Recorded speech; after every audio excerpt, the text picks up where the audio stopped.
I slammed the door of my apartment, heart pounding like a drum in my chest, as the echo of my father's voice rang in my ears. "You're no son of mine if you choose this path." It was the confession I dreaded for years, the one where I finally admitted I was gay. And now, standing alone in the dim hallway, I realized the words had cost me everything. My family, my home, and maybe even my closest friend. But the real shock came when my phone buzzed with a text from Ryan, my best friend's older brother. "We need to talk about what happened last night. My name is Jordan Hayes, and I grew up in the suburbs of Chicago, where life was as predictable as the changing seasons. My parents were the epitome of Midwestern values: church on Sundays, backyard barbecues, and a firm belief in the American dream that included a wife, kids, and a white picket fence. I was the golden boy, captain of the soccer team in high school, straight A student, and on track for a scholarship to Northwestern University. But beneath that facade, I was crumbling. I'd known since I was 13 that I was attracted to guys. But in a family like mine, that was a secret buried deeper than any treasure. My best friend, Mike Thompson, lived next door. We'd been inseparable since kindergarten, sharing everything from scraped knees to secrets about crushes. Well, almost everything. Mike's family was a mirror of mine. Conservative, religious, and tightly knit. His older brother, Ryan, was 5 years ahead of us, the star quarterback who'd gone off to college on a football scholarship. Ryan was everything I admired. Confident, charismatic, with a smile that could light up a room. But he was straight, or so everyone thought, including me, until that fateful summer. It started innocently enough. Mike invited me on a family camping trip to the Wisconsin Dells, a tradition they'd kept since the boys were little. I jumped at the chance. Anything to escape the mounting pressure at home, where my parents kept hinting about setting me up with the neighbor's daughter. The drive up was filled with laughter, Mike blasting classic rock, his parents singing along off-key, and Ryan in the front seat, glancing back at me with those piercing blue eyes that always made my stomach flip. We set up camp by a serene lake, the kind where the water reflected the stars at night. The first evening, as the fire crackled and marshmallows roasted, Ryan and I ended up alone fetching firewood. "You seem tense, Jord," he said, his voice low and concerned. "Everything okay at home?" I hesitated, but something in his gaze pulled the truth out of me. I told him about the arguments with my parents, the expectations weighing me down, but I stopped short of the real reason. He listened, nodding, and placed a hand on my shoulder. "Family can be tough, but they'll come around. You're a good guy." That touch lingered longer than it should have, and I felt a spark I tried to ignore. Over the next few days, we spent more time together, hiking trails, swimming in the lake, sharing stories under the stars. Mike was oblivious, busy flirting with a girl from a nearby campsite. One night, after everyone else had gone to bed, Ryan and I sat by the dying embers. "What if I told you I get it more than you think?" he whispered. My heart raced. "What do you mean?" He leaned in, his breath warm against my ear. "I've been hiding too." Before I could process, his lips met mine in a kiss that was tentative at first, then urgent. It was my first real kiss, and it felt like the world had shifted. But as quickly as it happened, guilt flooded in. This was Mike's brother, my best friend's family. What were we doing? We pulled apart, both breathing heavily, and Ryan muttered, "This can't happen again." But it did, in stolen moments over the rest of the trip, brushing hands while packing up, a quick embrace behind the tents. Each time, the thrill mixed with terror. Back in Chicago, the secret gnawed at me. Ryan texted me constantly, arranging meetups in hidden spots, coffee shops in the city, late-night drives. "We have to be careful," he'd say. My parents would freak. And Mike, God, Mike would kill me. I nodded, but inside I was torn. Was this love or just a reckless fling? The more we saw each other, the deeper it got. Ryan confessed he'd questioned his sexuality in college but pushed it down for the sake of his family's expectations. His dad was a pastor at their church, preaching about traditional values every Sunday. Coming out wasn't an option. It would destroy everything. Meanwhile, my own family pressures mounted. My mom cornered me one evening, "Jordan, honey, you're 20 now. When are you going to bring a girl home?" I deflected, but the lie felt heavier each time. Then came the night that changed everything. Ryan and I were at my apartment. Mike was out of town for a soccer tournament. Things escalated emotionally. We talked for hours about our fears, our dreams. "I think I'm falling for you," Ryan admitted, his voice cracking. I kissed him, and in that moment, I knew I had to tell someone. But who? The next day, fueled by a mix of courage and desperation, I sat my parents down. "Mom, Dad, I'm gay." The room went silent. My dad's face turned red, veins bulging. "What did you just say?" I repeated it, heart hammering. My mom burst into tears. "How could you do this to us?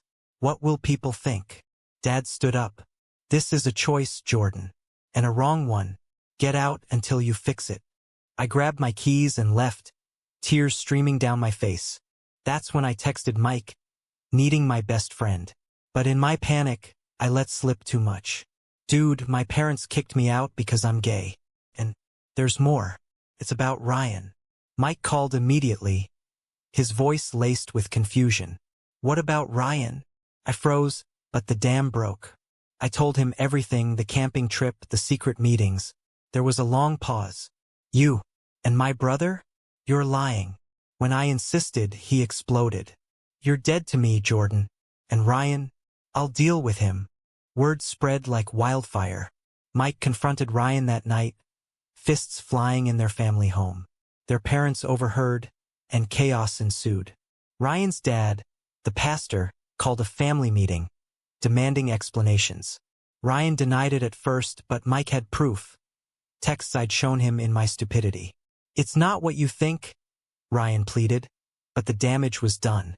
His mom sobbed, quoting Bible verses about sin. His dad disowned him on the spot.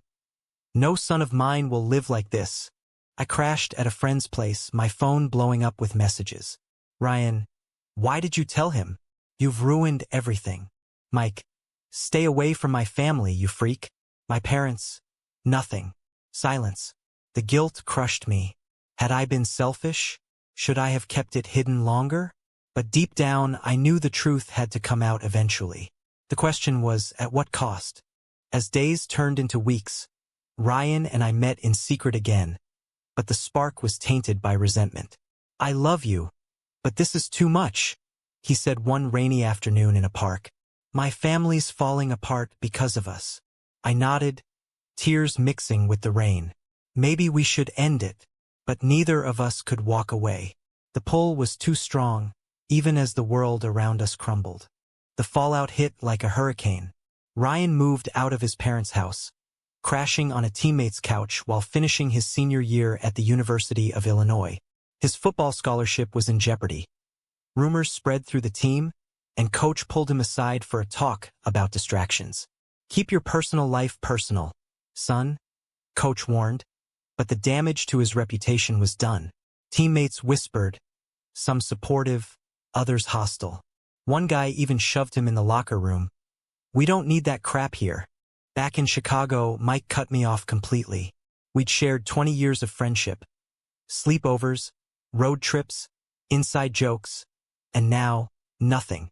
He blocked my number, unfriended me on social media, and told mutual friends to choose sides. Most stuck with him. I was the outsider now, the one who'd betrayed the brotherhood. School became a nightmare. Whispers in the halls at Northwestern. "That's the guy who turned Ryan gay." As if it worked that way. I buried myself in studies, but the isolation gnawed at me. My parents reached out sporadically, but it was conditional. Mom sent a text, "We love you, but we can't condone this lifestyle. Come home when you're ready to change." Dad was harsher in his voicemail. "You're throwing away your future for what? A phase?" I didn't respond. Instead, I found solace in a campus LGBTQ support group. There, I met others with similar stories, disowned kids, hidden lives. It helped, but the ache for my family remained. Ryan and I tried to make it work amid the chaos. We'd meet halfway, in small towns where no one knew us, stealing weekends in cheap motels. "This isn't sustainable," I said one night, lying in his arms. We're living like fugitives. He sighed. I know, but giving up on us means they win. His words fueled me, but doubt crept in. Was our love worth the destruction? Ryan's grades slipped. He skipped practices, risking his NFL dreams. Football was my ticket out, he confessed. Now it's tainted. The turning point came at Thanksgiving. Mike's family had a big gathering every year, but this time, Ryan wasn't invited. He showed up anyway, determined to confront them. I waited in the car, heart in my throat. Through the window, I saw the argument erupt. Raised voices, pointing fingers. Ryan's dad shouted about eternal damnation. His mom begged him to repent. Mike stood silent, arms crossed, betrayal etched on his face. When Ryan stormed out, face flushed, he got in the car. They want me to go to conversion therapy. Said it's the only way back. I was horrified. Conversion therapy? In 2026, it was banned in Illinois, but underground programs still existed, preying on desperate families. You can't, I said. It's torture. Ryan nodded, but I saw the conflict in his eyes. Part of me wonders if they're right. Maybe this is wrong. Those words stabbed deeper than any rejection. Was he regretting us? That night, we argued for the first time. If you think that, then go, I yelled. But don't drag me down with you. He left in tears, and for a week, radio silence. Meanwhile, my own family drama escalated. My sister, Emily, the only one who'd been somewhat supportive, called. Mom and Dad are talking to the Thompsons. They're blaming you for corrupting Ryan. I laughed bitterly. Corrupting? Like it's contagious. But the news hit hard. The two families, once so close, were now at war. Neighbors gossiped. Church members prayed for our lost souls. Social media amplified it. Anonymous posts on community forums labeling us as deviants. I decided to fight back. I wrote an op-ed for the campus newspaper. Anonymous at first. The cost of coming out in a conservative world. It detailed the emotional toll, the family rifts without naming names. It went viral locally, sparking debates. Some praised the bravery. Others condemned it as an attack on traditional values. When my identity leaked, the backlash intensified. Protesters showed up outside my dorm with signs. God hates sin. Campus security intervened, but the fear was real. Ryan saw the article and reached out. That was you. We met at a neutral spot, a coffee shop in Urbana. I'm proud of you, he said, but his eyes were haunted. I can't do this anymore, Jord. The pressure. It's breaking me. He explained how his dad had cut off his tuition, forcing him to take loans. Mike had transferred schools to avoid the drama. I love you. But loving you means losing everything else. Tears welled up. Maybe we need space. The breakup, if that's what it was, left me reeling. I threw myself into activism, joining protests against discrimination, volunteering at LGBTQ centers. It gave purpose to the pain, but nights were lonely. I'd scroll through old photos. Me and Mike at games, Ryan's smile in the sun. Had I made the right choice? Coming out was freeing, but the collateral damage was immense. Months passed. Winter blanketed Chicago in snow, mirroring my frozen heart. Then, a surprise, Mike texted. Meet me at our old spot, the park where we'd played as kids. I went, bracing for confrontation.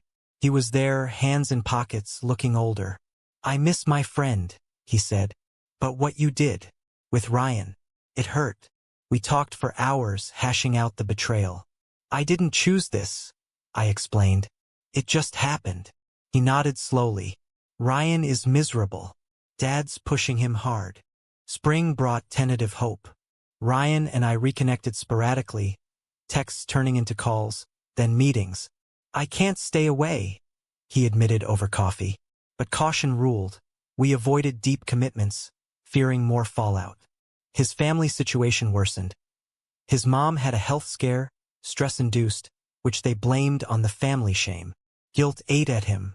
If I just pretended, maybe things would normalize. I urged therapy and he started seeing a counselor secretly. Sessions unearthed buried traumas. A strict upbringing, suppressed emotions. Dad always said real men don't show weakness, Ryan shared. Being gay feels like the ultimate weakness to him. I related. My own dad embodied toxic masculinity, hunting trips, sports obsessions. Coming out challenged their worldviews, forcing them to confront their biases. Meanwhile, my activism drew attention. A local news outlet interviewed me about the op-ed. It's not just about love, I said on camera. It's about acceptance in society. The piece aired, and suddenly I was a minor advocate. Support poured in letters from struggling teens, invitations to speak. But so did hate mail, threats, slurs. One night, my car was vandalized with spray-painted epithets. Police dismissed it as a prank, but fear lingered. My parents watched the interview. Mom called, voice trembling. We saw you on TV. Are you safe? It was the first crack in their armor. We met for lunch, awkward but civil. Dad was absent, but Mom listened as I explained my journey. I didn't choose this, Mom. It's who I am. She cried. We raised you better. But she hugged me goodbye, a small victory. Ryan's progress was slower. He confided in a trusted teammate, who surprisingly supported him. Dude, love who you love, the guy said. It bolstered Ryan, but family ties pulled stronger. At a church event, his dad cornered him. Renounce this sin, or you're out of the will. The ultimatum. Attend counseling or lose inheritance. Contact with siblings. Mike, caught in the middle, pleaded with Ryan. Just say what they want to hear. The moral dilemma tore Ryan apart. If I fake it, I keep my family. But I lose myself. And you. We debated endlessly. Lying isn't living, I argued. But family is everything, he countered. The conflict mirrored society's divides. Individual rights versus collective norms. In America, where freedom clashed with tradition, our story was one of many. High tension peaked at Mike's birthday party. Ryan invited me covertly, a test run for reconciliation. I arrived nervous, spotting familiar faces. Mike greeted me stiffly but politely. Glad you came. Ryan's parents were there, unaware of my invitation. When they saw me, faces hardened. Dad pulled Ryan aside. What's he doing here? Voices rose. He's my friend, Ryan defended. More than that, Mike interjected, surprising us. And if you can't accept it, that's on you. The room exploded. Accusations flew, betrayal, immorality. Mom fainted dramatically, escalating the drama. Guests whispered, phones out recording. Ryan stood firm. I love Jordan. Deal with it. His dad slapped him, a resounding crack. Get out. All of you. We left. Shaken. Mike followed. I'm with you guys, he said. Family shouldn't be conditional. That night forged a new alliance. Mike apologized for his initial reaction. I was shocked, hurt, but seeing Dad's hate, it's wrong. We bonded over shared pain, vowing to support each other. But the victory was bittersweet. Ryan's family rift deepened. His siblings sided with parents, cutting contact. I've lost them, Ryan mourned. As summer approached, decisions loomed. Ryan graduated, but without family cheers. He moved to Chicago, sharing my apartment. We're in this together, he said. But shadows lingered. Job hunts hampered by rumors, social isolation. I questioned. Was outing our love worth the scars? Living together amplified everything, the joys and strains. Mornings with coffee and kisses felt like paradise. But evenings brought arguments over trivialities, masking deeper issues. You're always at those rallies, Ryan complained. What about us? My activism had become a lifeline, pulling me from despair. It's for people like us, I retorted. If we don't fight, who will? Societal pressures mounted. At work, Ryan in entry-level marketing, me interning at a nonprofit, subtle discrimination surfaced. A boss's offhand joke about those gays. Colleague stares. We attended pride events, finding community, but returning home felt like entering a battlefield. News headlines fueled debates. Supreme Court rulings on LGBTQ rights, hate crimes rising. Is it getting better or worse? Ryan wondered. Family outreach trickled in. My sister mediated a meeting with parents. Dad was stoic, Mom emotional. "We miss you," she said. Dad grumbled. "But we can't approve." I pushed. "Approval isn't love. Acceptance is." They left unresolved, but the door cracked open. For Ryan, it was harder. His dad emailed ultimatums. "Come back repentant or stay gone." Mike visited often, a bridge between worlds. "They're stubborn, but they love you," he told Ryan. One day, Mike revealed, "Mom's seeing a therapist, talking about unconditional love." Hope flickered, but betrayal struck unexpectedly. A mutual friend, jealous or spiteful, leaked private photos from our camping trip, innocent but intimate, to social media. Tagged with inflammatory captions, "The Thompson scandal exposed." It went viral in our circles. Ryan's job fired him, citing reputational risk. My internship ended abruptly. "We can't have this drama," they said. Rage consumed us. "Who did this?" Ryan demanded. Investigation pointed to a church acquaintance, fueled by his dad's circle. The maw of religious zealotry swallowed our privacy. We lawyered up, but damage was irreversible. Ryan spiraled. "Maybe we should move, start over." I agreed, but inside, resentment brewed. Had our choices invited this? Therapy became essential. Joint sessions unpacked traumas, abandonment fears, identity struggles. "Love requires sacrifice," the counselor said, "but not self-erasure." Ryan grappled with morality. Was being gay a sin? No, y insista. It's natural. Debates turned philosophical, questioning societal constructs. A turning point. Ryan's mom called. "I saw the photos." I'm sorry. Tears flowed. "I don't understand, but I want to try." They met alone. She listened to his story. "Your dad. He's scared." Progress slow but real. My family followed suit. Dad invited me hunting, a olive branch. In the woods, he opened up. "I was raised a certain way. Change is hard." I shared my pain. "Losing you hurts more than anything."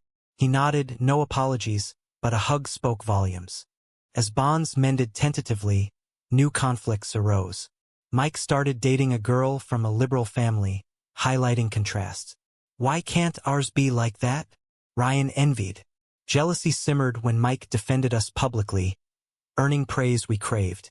High drama culminated at a family wedding, Ryan's cousin. Invited conditionally, no +1. Ryan refused. "If Jordan's not welcome, neither am I." Boycott ensued, splitting relatives. Whispers of division. The gays are tearing the family apart. Guilt resurfaced.